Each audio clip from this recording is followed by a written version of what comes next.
I never knew why, but I always seemed to annoy my parents. It wasn't as if they didn't like kids. They absolutely adored my brother John. He was always being showered with expensive gifts. In my case, they never even remembered my birthday. On my 10th birthday, I came downstairs and saw a tiny wrapped box on the kitchen table. I ripped it open, only to have Mom walk in and snatch it away from me. "That's not for you. Look, she's torn the wrapping." Just then, John walked in, and they were all smiles. They handed the box to him, and inside was a key to a Porsche. He screamed in delight and followed them outside. He jumped into his new car. "Mom, Dad, let me take you around the block with this baby." And they were all off together. John was failing high school and was mostly just partying with girls, but that never seemed to bother my parents. Last Christmas, he brought 2 gorgeous girls home, and my parents looked like they couldn't be prouder. I had the duty of serving everyone drinks and food. I pretended to trip up and spilled an entire tray of drinks on John and his guests. Mom sent me to my room, and I was more than happy having dinner on my own. A couple of weeks later, he turned up with another girl, Alina, and said they were in a serious relationship and she was moving in with us. I wasn't even allowed to have friends over to study with. If I ever wanted to ask someone, Mom would say, "Are you too stupid to do your work on your own?" And here my parents were, welcoming Alina with open arms. To my horror, I heard Mom say, "Oh, John probably doesn't have enough closet space. Why don't you put your things in Gwen's closet? She can put her clothes under her bed." As I started cleaning out my closet, I said, "You know, this is Whisker's favorite sleeping spot. I hope he doesn't scratch all your pretty clothes." Alina shrieked, picked up all her dresses, and ran off. Later that year, my brother and his dumb girlfriend became proud parents to little Mike. My parents practically sobbed with joy at being grandparents, and I became the official babysitter. Anytime they were heading out to a party, they'd dump the baby on me and tell me they'd be late, which usually meant I'd be staying up till 2 trying to juggle schoolwork and diapers. To make matters worse, Alina was a mess. Mom ordered me to do everything she asked, and she had me running around constantly because, as she said, taking care of little Mikey is so exhausting. One time, she sent me to get her favorite Chinese takeout, and suddenly the paper bag ripped and all the food boxes fell out. I stood there staring at the mess for a minute, and then I just scooped up the noodles from the pavement and put them right back in the box. She didn't have to know. She popped into my room one day to try on one of her designer dresses, and she started crying when she couldn't get the zipper up because she'd gotten so fat.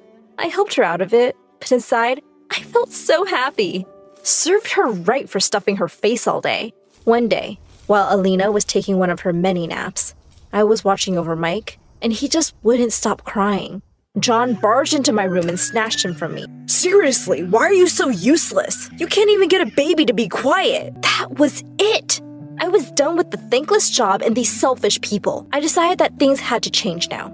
Anytime they tried to leave Mike with me, I would say I was too busy with exams and projects and lock myself in my room. I started having my friends over too. One time, while a friend called Stella and I were working on a project, Mom walked in and said rudely, "It's getting late. It's time for Stella to go home." I took Stella's hand and walked up to my room, slammed the door, and started playing loud music. And guess what? My parents said they'd had enough of me. They sent me off to live with one of my aunts. She was in her late 20s. I thought anywhere was better than my house, and I was almost looking forward to it. But I was so wrong. My aunt's ex-husband had been in the army, and I guess that's where she got her military discipline from. She had stupid rules for everything. I turned up for dinner 2 minutes later than 8 on the first night, and she said I could only eat salad. She had a list of chores I had to manage with school every day. I had to obey her rules, otherwise I'd be homeless. The only good thing about being there was that her stepson, Paul, lived with her. He was just a couple of years older than me, and boy was he handsome. He seemed glad to have my company, and we became friends pretty quickly. He would ask me to join his buddies whenever they were over. I totally wanted us to be more than just friends, of course, and it was so exciting to live in the room next to my crush. Stella was over at my place one day, and I told her I'd written a song for Paul. I sang it for her, and she absolutely loved it. Well, at least someone got to hear it. The next day at school, people seemed to be looking at me a lot more than usual. A girl from my class said, "Wow, I had no idea you had such an amazing voice." Another said, "Oh my god, why haven't you auditioned for American Idol already?" Wait, What?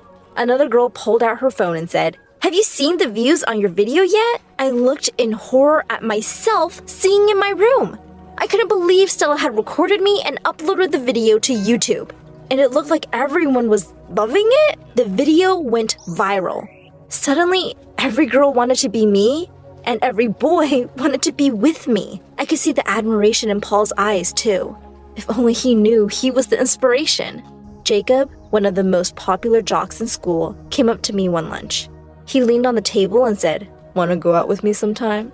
I said casually, "You're going to have to impress me first." I made a dare, and the next thing I knew, Jacob had jumped up on the table and was taking his jersey off. Everyone in the cafeteria had turned around, and there were loud cheers and claps from the audience. Boy, he was totally ripped. But I looked at him and said, "Nah, I've seen better." And with that, I walked away. Jacob hadn't even noticed my existence till I became popular. He totally deserved it. Soon enough, though, I got a call to go to the principal's office. The principal glared at me as I walked in.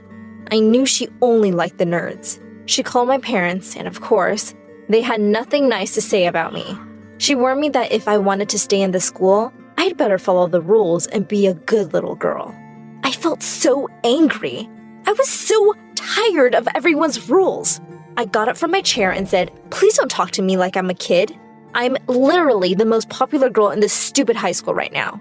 The principal looked absolutely furious. She said, "This is my last warning. Behave or you'll be expelled." This wasn't over. The principal needed to treat me with respect. I was going to find a way to bring her down. The chance came sooner than I could have hoped for. And it was so much better than any of my original ideas. My aunt had sent me to get food from her favorite restaurant one evening, and I stopped short when I looked in through the window and saw two women kissing. It was the principal and our science teacher. Last time I checked, that was definitely against the rules. I quickly whipped out my phone and made a video of the two. That video was an overnight sensation. The principal and the teacher were both forced to quit, and everyone was ecstatic that we were rid of the horrible principal. And I was the one who made it happen. I was crazy popular now. One day in the science lab, I caught Alexa staring right at me. She smiled at me when our eyes met. Alexa was really popular. The lab instructor told us to pair up, and she quickly came to my side. We became friends and started hanging out a lot. At one of her parties, I told her she looked really good, and she blushed. She took my hand and led me to the dance floor. I could tell she was really into me, and to my shock, I realized that I might be a little into her too. I invited her to my aunt's one day. Paul and some of his friends were watching the game and asked us to join them. My aunt walked in with some snacks, and she instantly seemed to warm up to Alexa. I had never seen her look so affectionately at anyone. Alexa and Paul really seemed to hit it off too. And after a while, I felt a little bit left out of their conversation. Soon after that, Alexa started hanging out with me less, and whenever I'd call, she'd say she was busy. Paul seemed to be home less often too. I wondered if the two were hanging out together without me. One day, when I got home from school, I heard laughter from the lounge. It was Alexa and my aunt. Alexa said, "Hi, Gwen. I was just here to see Paul." I didn't care if my aunt liked Alexa better. I just couldn't afford to lose Paul.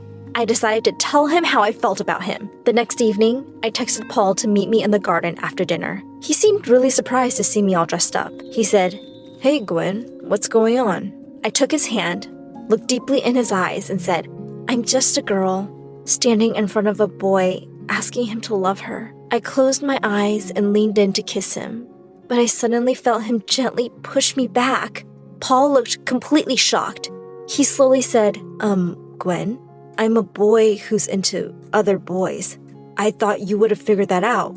I have a boyfriend, actually." I ran away from the scene as fast as I could. High school was about to end, and I didn't want to live with my aunt anymore. Things were really awkward with Paul since that night. And besides, I was making enough from my YouTube singing videos to afford a small apartment on my own. One afternoon, the doorbell rang, and I was really surprised to see that it was Alina. She'd lost a ton of weight and looked fab. She said she needed my help, so I reluctantly let her in. She said, "Your jerk brother cheated on me." She and John had broken up, and my parents had sent him away to join the army. They were taking care of Mike. Since Alina's parents had stopped talking to her after she got pregnant, she had nowhere to go. She begged me to let her crash at my place till she could figure something out. I could hardly say no to that beautiful face, so I agreed. I thought I'd hate having her around, but I guess not being with my brother made her less of a jerk. In fact, she was going out of her way to cook my favorite meals and kept the house clean. I realized she was really good company.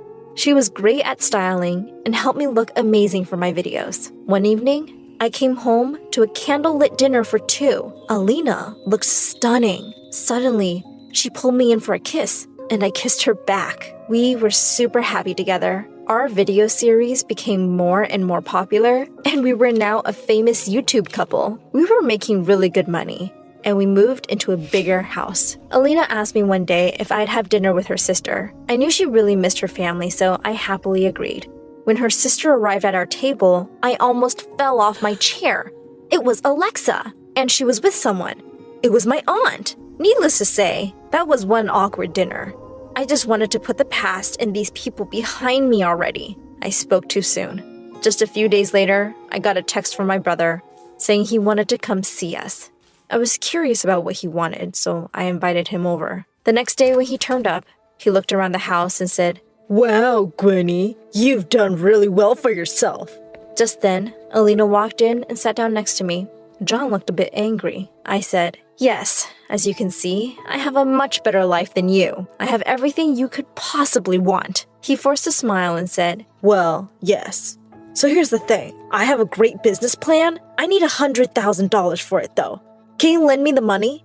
Why was I not surprised? I said, "I'd rather throw the money in the gutter than give it to someone as selfish as you." That seemed to be too much for him. He jumped to his feet and shouted, "No matter how rich or famous you get, Mom and Dad will always like me more. You will always be alone, no matter what you do." With that, he stormed out. I smiled at Alina and pointed to the camera that had been running the whole time. I uploaded the video to my channel and told my viewers all about how my family had mistreated me. A few weeks later, my parents showed up with Mike. Turned out, John had sunk all their money in a stupid business investment and had come to ask me for money to pay his debts. He couldn't get a loan from anywhere, and they had to sell their house. They cut ties with him completely now and begged me to help them. I couldn't forget how they treated me, but I was better than them. Plus, they had looked after Mike all these years. I forgave them, and Alina and I moved them into a separate wing of our mansion. At our grand New Year's party, Alexa came by looking absolutely stunning.